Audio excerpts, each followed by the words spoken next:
Can you hear me at all? I can hear you perfectly, James. Great.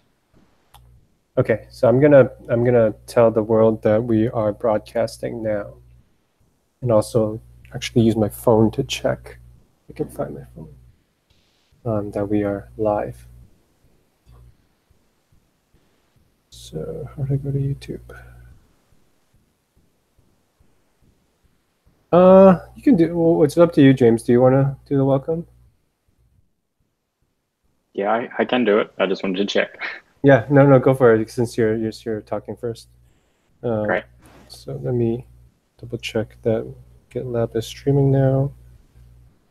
And yep, it looks like. See if I can see myself. Okay. So my phone shows us streaming. I will ping this to our Slack to let people know that we're live.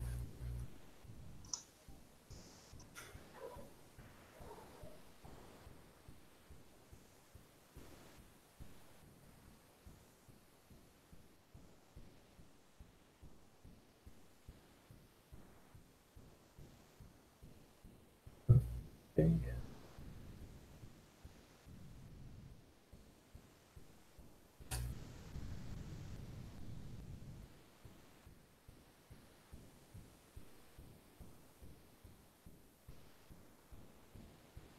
I'm gonna. Hey Sarah, and Daniel, we're already live, by the way. I'm gonna check my screen share works.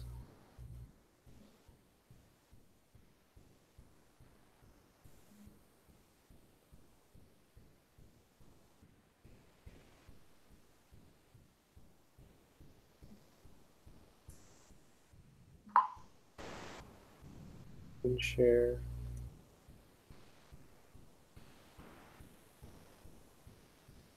Yeah, I just see a nice inception effect on your screen. That was amazing. You would think so. This has been solved by now. Go ahead, Sarah. Oh, quick question. This will be the first time I've been joining a kickoff in a long time, and I know we've changed the format a bit. Do I need to share my screen? I'm just going to be talking about some design system additions, the benefits, etc. I think it would be nice. Okay. I have it ready. I just wasn't sure. Yeah, usually we share visuals. Okay, great. And since you're last, we're just going to try to go as fast as we can to make time for you because we're still have the schedule for half an hour, and we usually barely make it. So I'll talk fast. Yeah, and mine's I'll keep mine short too. Absolutely. Well, you're last, so you can use all the remaining time.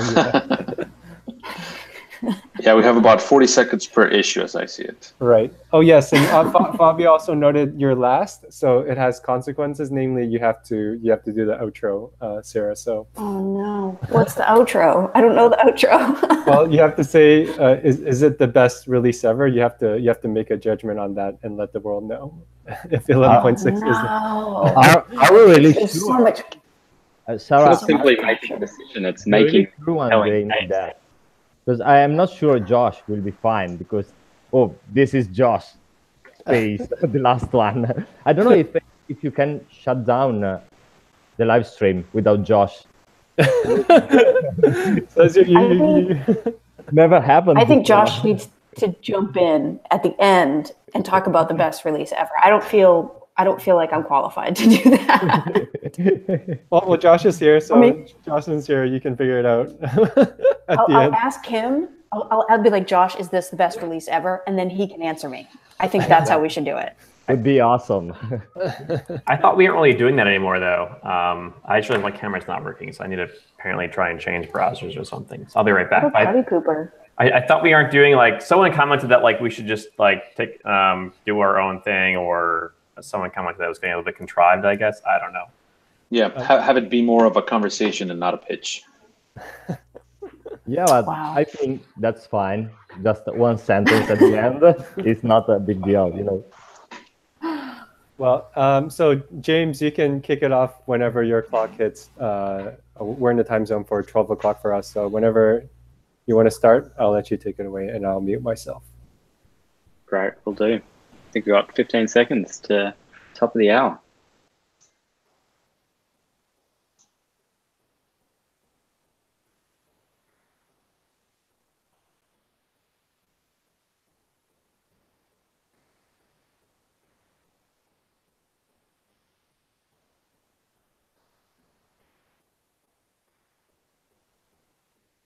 right, I think it's top of the hour. Good morning, good afternoon, good evening, wherever you are. Thank you for joining us on the 11.6 Kickoff live stream. On YouTube, if you've got questions, please leave them in the live chat and we'll do our best to keep an eye on those and answer those as we go through our items. I'm actually the first to share because Jeremy is unable to dial in at this time. I'll share my screen so you can take a look at some visuals of what the managed team is going to be building this release. So the first item I'd like to share is about add-on runner minutes for GitLab.com. On GitLab.com, we provide free minutes for using GitLab CI, but some people run out and we want to make it easy for you to buy more minutes when you're using GitLab CI on GitLab.com. So this is going to be a great improvement for our CI users. Also, for GitLab.com, we're going to be adding a new subscription table information to the billing screen. It's quite hard currently to work out exactly how much you're utilizing your license. And this new table will help you understand just that and make subscription decisions. Next up, for on-premises customers who are self-hosting GitLab.com, Starter, Premium, or Ultimate Edition, we're simplifying the way we present the license screen information. So a license will now show you in a much more easy to understand summary of the usage, when it expires, and who specifically the license is licensed to. Moving on to some non-license related features, we've got a nice improvement to add the ability to disable admin impersonation. So we have this really handy feature where, as an instance administrator, when you're debugging feedback from users or trying to help set things up, you can go to a list of users and then impersonate any of those users and see exactly how GitLab is presented to them. With this new option for certain enterprise environments where admin impersonation creates challenges understanding who's doing exactly what from an auditing perspective, it can now be disabled across the whole instance. And this is coming to GitLab Community Edition and Core. One improvement I'm really excited about is a new design for the group overview. First, let me show you what it looks like today. This is what it looks like, a nice flat list, but we've made some really big improvements to the way projects look. And we're bringing the group list in line with this so that we have the nice left alignment and a similar visual structure between projects and groups. Obviously they're distinct, but it'll just bring a more cohesive interface as you're using GitLab. And even more great improvements, we're continuing to improve the profile overview with a range of improvements building on the split layout that was introduced last release. We're continuing to refine that for everyone so that your profile pages look just brilliant. Continuing on the theme of redesigns, in the project list, we're improving the way it looks. So actually, this is a really great screenshot. It shows you exactly what it looks like. We've got this 2-row layout with a tiny little logo and information all crammed over to the right. And if we scroll down and take a look at what we're aiming for, it's going to be a much more open layout where project logos are much more prominent, so you can really distinguish which project is which based on their logos. Much clearer project title, great information like access to the number of stars and forks, so you can easily identify the popularity of projects. And this is going to be really helpful when you're exploring the project list in GitLab. And also we're bringing the language stats through, so you can know exactly which language the project is in without having to open it and take a look. So really trying to improve the discovery of projects. And this is going to be great for GitLab.com users, where there's thousands and thousands of different projects that you can explore, but also for large self-hosted customers that also have a really big number of projects. And finally, this is probably the feature I'm most excited about. Probably of all the features is this new tooltip. So you can roll over someone's name and actually see in really great detail who they are. A bigger profile picture, a description of where they are, the time in the location where they are, and their status as well. So this is going to be really helpful in just knowing who you're working with and collaborating on a day-to-day basis. So those are the improvements coming for manage. Victor, do you want to tell us what's coming for plan? I sure do. So what I have on the list here is promote issue to Epic with quick action. This is an issue that we're actually wrapping up in 11.5. It didn't quite make the freeze cutoff earlier this week, so we plan to finish that up very quickly.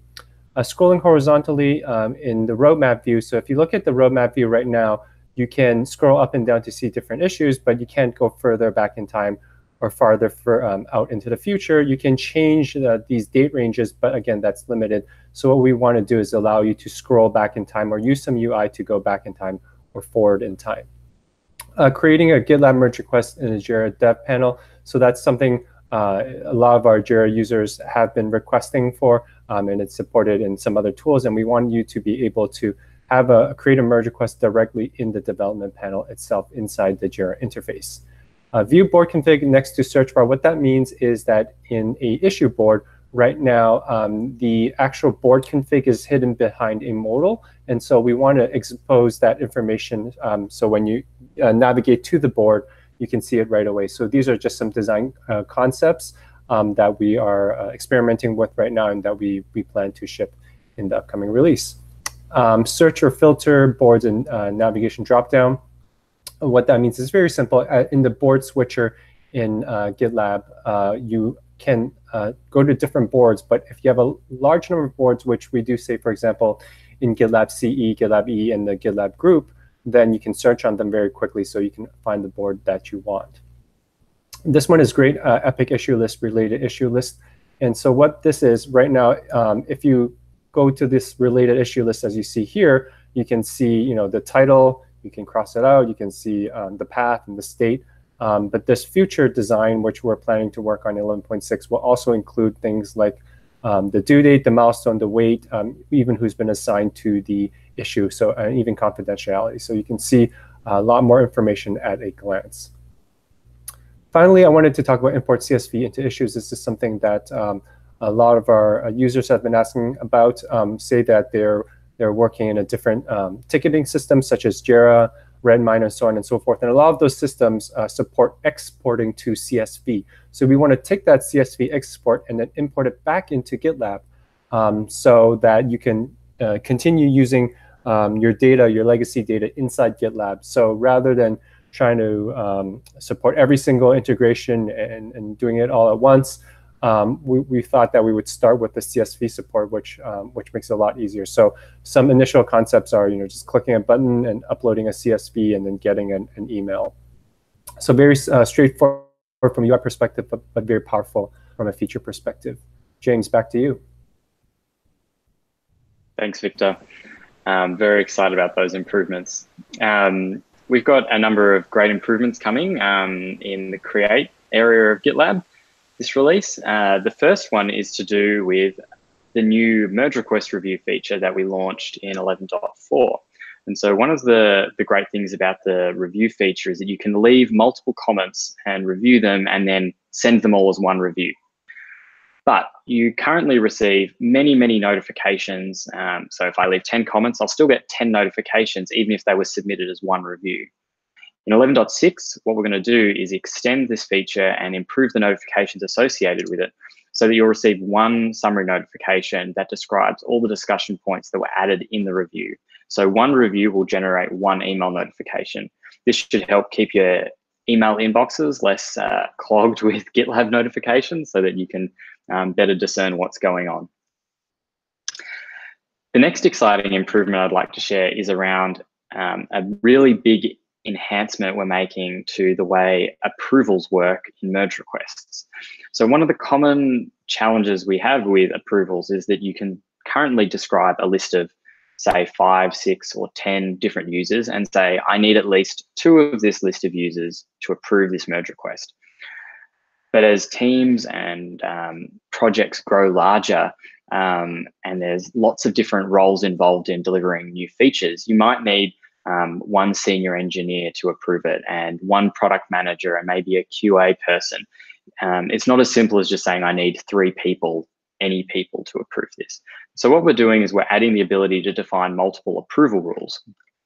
And so I think visually the easiest way to show this is what the project settings is sort of roughly going to look like. We're still finalizing the designs. Instead of just having a list of people who can approve it and account, you'll now be able to create multiple sets of approval rules. So we can say that I need one UX designer to approve the merge request. I need one person from the security team to do a security review, and maybe I need 3 different engineers to do a review. These, of course, can be set to 0 and left essentially made as optional, and so that gives you a structured way of sort of describing who needs to approve things. But this can also be used to enforce quite powerful approval requirements. And so this improvement is going to be coming to GitLab Premium, and we're also going to be using this as a foundation for some even more great code owners improvements, building on the work we've been doing the last few releases. The next really exciting change I'd like to share is coming to GitLab CE and Core, which is the ability to suggest a change in a merge request diff. So when you're leaving a comment on a merge request diff, I'll be able to click a button, add a little code block, and type in what the line should be. And then once I've done that, there's going to be some kind of apply button. So I'll be able to take this suggestion and apply it in one click, generate a commit with the change, rather than having to go into my local editor and copy and paste the change in.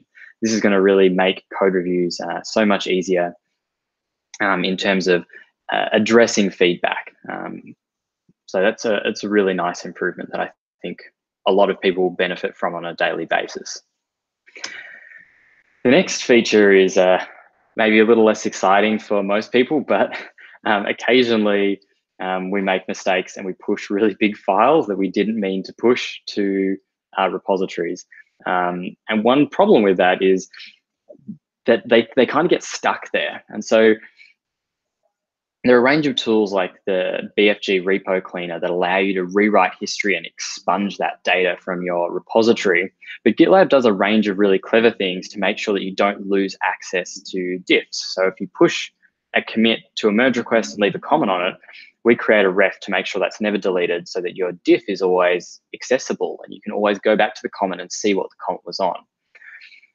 But because of that, it means that it's almost impossible to reduce the size of a repository. So what we're doing is we're adding the ability to upload the object ID mapping file from BFG and delete all those refs if you need to. This is kind of a new killer option, but if you've made a mistake and pushed gigabytes of data to a repository that doesn't need to be there, this is going to allow you to remove it. And that's it for the Create team. Jason, over to you. Thanks. Right, let me get my screen shared here. All right, for the Verify team, we have a few great features as well. The first one is that we're going to be hiding the variables in the UI by default. You'll be able to click on the Reveal Values button to be able to see what that value is, unless it's a protected variable, in which case you won't, it won't be available, of course. The UI will be improved a bit, but this is where we're starting with that. And this will help with making sure that things remain confidential that are supposed to. We're also taking a step towards merge trains. This is a big change to the way that things work. But we're adding the ability to be able to run a pipeline in the context of a merge request. So the way that we're going to introduce that is by having only an accept rules for merge requests that will allow you to set behaviors in your pipeline that happen only if it's a merge request or only if it's not a merge request. This will also expose some new variables to the pipeline as well, so that you can see, what the merge request ID is, what the merge request description is, and anything like that. So this is an important first step, and it'll be followed up by doing things like adding more behaviors around this, and then eventually getting us to merge trains. We're also introducing the ability to do triggers in a natural first-class way, rather than using the curl commands or API that people use today. This is another multi-part item that we'll be working on over the next few releases. So we're introducing this with the ability to trigger a job. Then we're going to allow you to wait for a job to succeed, or just wait for a job to finish. You'll have control over that. And then we'll also add the ability finally to be able to set that a pipeline, it should be triggered by another pipeline running. So it's sort of triggered by instead of triggered as we have here. So this will be a much better way to manage dependencies between projects and those sorts of relationships. We're also adding the ability to let pipelines be deleted by project owners. This is something that came up as, it comes up fairly frequently as a request for people to be able to manage the data that's in their system, or just to hide things that were, accidentally done, that sort of thing. So there'll be an API call that will let you delete a pipeline ID. And then finally, for the Verify team, we're introducing this ability to see upstream and downstream pipelines in the relationship to the running pipeline in the pipeline graph. So you can see here that upstream, there's an upstream dependency that ran for Gitly that can be expanded, and you can see what was run there. And you'll be able to do the same thing on the other end. This will go very, very nicely with that ability to trigger pipelines and manage them in that way. So that's it for Verify, and I will turn things over to Josh for Package. Awesome, thank you very much. We got some exciting things coming here for Package as well. Let me go ahead and share my screen. All right, hopefully that's coming through okay. The first item is that we want to introduce NPM packages support within our overall package and artifact support within GitLab. So 2 releases ago, we went ahead and we supported Maven packages. And so now we want to go ahead and also add support for NPM as well. So some really exciting features there for kind of no developers and some JavaScript type packages, and sort of expanding our support beyond Java languages as well.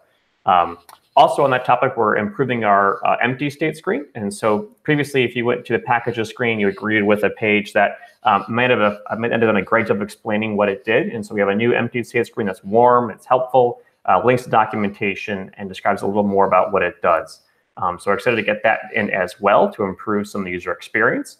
And also on the Maven side, we're working to improve the support we have today. And so right now on Maven, we have an API endpoint, essentially Maven repo per project. And this can mean if you're trying to pull in dependencies across different projects within GitLab, you're gonna have to add sort of n number of endpoints within your Maven settings file. We're now going to add a read-only instance level Maven endpoint as a beginning place, so you can have essentially one repository you're able to add for all of Maven, and then pull each of those dependencies down more easily and effectively than before. And so that's a nice enhancement there for folks. Should improve some of the user experience of using this feature for our Maven customers. And so very exciting there about our features for packaging. And back to Jason for release. Thanks, Josh. So let's get this up. So 2 things on the release side. One of the big ones that's been looked for a long time is adding pages support for subgroups. So this is actually coming in from a community contribution. We're super, super excited to be delivering this feature. Yeah, very, very exciting one. And the next up is we're taking a deep dive into how to do mobile development on GitLab. There's a lot of things you can do using GitLab today. But some of the documentation and other information around how to do that in the most effective way isn't up to date or isn't easy to find. So we're going to take a pass, make that easy to do. If anybody follows me on Twitter, you've probably seen that I've been looking for developers of Android and mobile apps to collaborate with on this. So if you're interested, reach out to me there. J4LENN is my username on Twitter. And that's it for release. So over to you, Daniel. Thank you, Jason. Let me go ahead and share my screen here.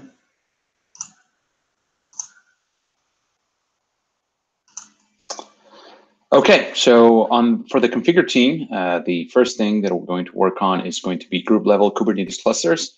This is something that we started on 11.5, didn't quite make it to the finish line, so we're going to pick it up and quickly finish it as part of 11.6. So basically, this is the ability to configure a cluster at the group level, so then the projects that are part of that group can leverage that cluster. And it's going to be very similar to what we have today, where we will have a Kubernetes option. And when you add the cluster itself, it's going to look a lot like it looks today, where you can add it from GKE or add it from another provider manually. And basically, the big things here is that when you visit the cluster section on your project, you're going to be able to see if there is a group cluster for that particular project. And also, if there are multiple clusters defined, which one is the one that is active for that particular project. So we're excited to bring this feature as part of 11.6. Next, we're going to work on configuring Auto DevOps deployed applications with secrets that are not in the repo. So as you know, when you have an application that's being deployed by Auto DevOps and you need to pass a secret, we don't want to store these as part of the repo, as this is not best practice. So what users are going to be able to do is leveraging the variables that we have today. They can prefix a particular variable name with something that will indicate to GitLab that this is going to be passed to the application as a Kubernetes secret. So let's say if you have a Rails app and you want to put your Rails secret here, you're going to be able to pass that to the cluster and be stored as a Kubernetes secret, which is then going to be best practice and is going to be a lot better from a security standpoint. Then the next thing that we're going to work on is going to be adding API support for the Kubernetes integration. So as you know, right now, the only way to create and manage clusters is via the GUI. So basically, we're bringing that same functionality to the API. So programmatically, you can basically bring the clusters up and manage them as you see fit. And the last thing that we're going to be working on is going to be deploying Cert Manager to manage clusters. And basically, this is for the automatic issuance of SSL certificates. And what we're after here is that everything that is related to the cluster, let's say the apps that you are deploying as part of Auto DevOps or your Jupyter Hub instance, it's going to be able to take advantage of the SSL certificate and serve the content via HTTPS. So we're very excited to bring this. This means that your Auto DevOps apps are now going to be able to support HTTPS and all the other apps that are served by the cluster. And that is it for the configure team. And Josh, over to you for monitor. Thanks, Daniel. Those are some pretty awesome features, and in particular, I can't wait for the SSL support for those applications. On the monitor side, we're putting some groundwork into so do some discovery on error tracking. This is a feature we want to add to our monitoring feature base, and so we'll be looking at how we can best sort of accomplish that here, potentially integrating a tool or perhaps building our own. And so we're doing some analysis there of what that could and should look like. And that way we have a great plan that we have decided upon to go forth and execute in the next release. We're also going to be working on taking our metrics dashboard and working to utilize our new charting library. So last release, we spent some time identifying a new charting library that we can use. Right now, the current dashboard is written in D3, and it's proven to be a little more work and effort to maintain and make sure we don't have bugs and things like that. And so we're moving to a new library, get some additional velocity, hopefully get a little better user experience as well. And so we'll be doing a kind of a sprint there to integrate the new charting library for our metrics dashboard, and again, hopefully realize those improved velocity going forward. So excited about that. Fabio, over to you for secure. Thank you, Josh. Let's see what's new for the secure team in 11.6. So let's start with the group level security dashboard improvements. So in 11.5, we are shipping the group level security dashboard, and we want to iterate on top of it in 11.6, introducing metrics MVC. It means that you will not just have the list of the vulnerabilities and the counters, but you can also see which is the historical data for this information. So mainly it is interesting for director of security or this kind of high-level positions. They want to see the trends, they want to see how the team is going, and which is which are the numbers for the different kind of security problems. And this is the very first interaction with it. So you can see there is a graph introduced into the same dashboard, so you have all the information in one single look. And in the future, we want to improve this metric even more. There is a product discovery issue that was done in 11.6, in 11.5, so you can take a look at it if you want to see all the further iterations. The second item we want to work on, 11.6, is to disallow merge if a blacklisted license is found. So if you explicitly forbid a license to be part of your project, there is almost no way why a dependency should be allowed if the license is not matching, if the license is forbidden. So in the merge request widget, the merge button will be blocked in case the project has this option enabled and there is a new license. For example, you introduce a new dependency with GPL v2 and the project settings say that GPL v2 is not allowed for that specific project. So there is a message and developers can understand which is the best solution and fix it. It is very similar to the other blockers we have on the merge request button. We also have a bunch of other things, a lot of backstage and database things we are iterating on. If you are interested in, you can find the full list in our dashboard. As usual, you can find the link in the document. And now, James, back to you. Thanks, Fabio. Super excited to tell you about a proof of concept that we're building in 11.6 for object deduplication in fork networks. So the first phase of this is when you create a fork of a public project, basically making sure that we're not copying all the same files all over again. We don't need to copy all of them. And we can use the Git alternates feature to reduce disk usage. So we're going to be building a proof of concept in this current release, 11.6, that will be behind a feature flag and basically demonstrate the forking workflow and much reduced disk usage associated with that. There's going to be a lot of things that aren't covered in the proof of concept around deletion of the upstream project and changing permissions and things like that. But just to share that we're actively working towards this and we expect to have deduplicated forks in the near future. Back to you, Josh, I think. Yep, thank you, James. That's, again, really exciting. We got a couple of also great items coming for our distribution team as well. We have some kind of dependencies that have are fairly old, in particular, Run It, for example, as well as the registry. The registry, in this case, just hasn't had a release from upstream in almost a year. And so what we want to do is take some time and upgrade these. The registry upgrade should be here coming soon, which is very exciting. It has some nice features in this new release. And so looking to take advantage of that here again soon. And so we'll be kind of going from the early releases of Run It and registry and moving up to more recent releases. In the case of the registry, we'll probably pick a bit of the commit window to jump up to so we don't take the whole list of commits, which is quite large, and we can reduce some risk there. So we're looking to upgrade both of those in preparation to really kind of jump to latest once they're available in the case of registry. We also are working on some exciting work kind of underneath the covers here with GitLab to upgrade to Rails 5. And with the upgrade to Rails 5, that also unlocks some other interesting features we can take advantage of. One of the most important or most frequently requested features that we hear on the Omnibus side is that people want to really kind of separate configuration and passwords, and in particular, encrypt many of the passwords. With the 5.x line of Rails, we can now start to take advantage of that with encrypted credentials and encrypted secrets. And so we'd like to do some discovery work here with Rails.5 coming so that we can be prepared and understand how we will implement this. And that way we can accelerate the time to market of the actual feature itself. And that we have a good plan in place and we have evaluated some of the solutions. So that's very exciting there to be able to address that here in the near future with that kind of major upgrade to the Rails 5 system.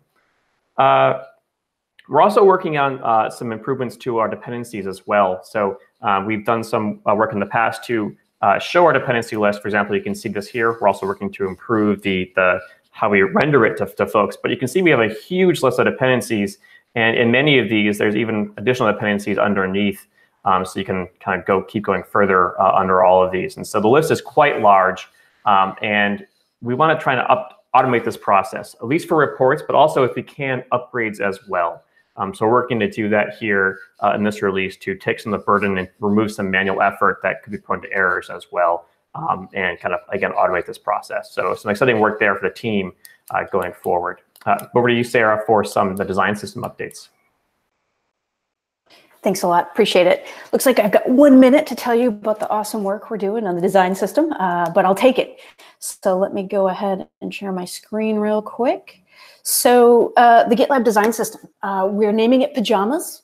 We're really excited about it. And this system houses our usability patterns and guidelines for design and development. Why are we talking about this at Kickoff? We're committed to improving the user experience of GitLab, and we're doing that using this design system. They're so important that I wanted to share it with everyone. So some of the benefits are speed and autonomy. Designers, engineers, and PMs can work faster with established patterns and documentation to reference. Consistency, so established guidelines keep our user experience consistent throughout. And time. So having these established usability solutions gives our designers more time to devote to exploring new problems and problem spaces. So I've listed some of the exciting things that we're working on adding to the design system.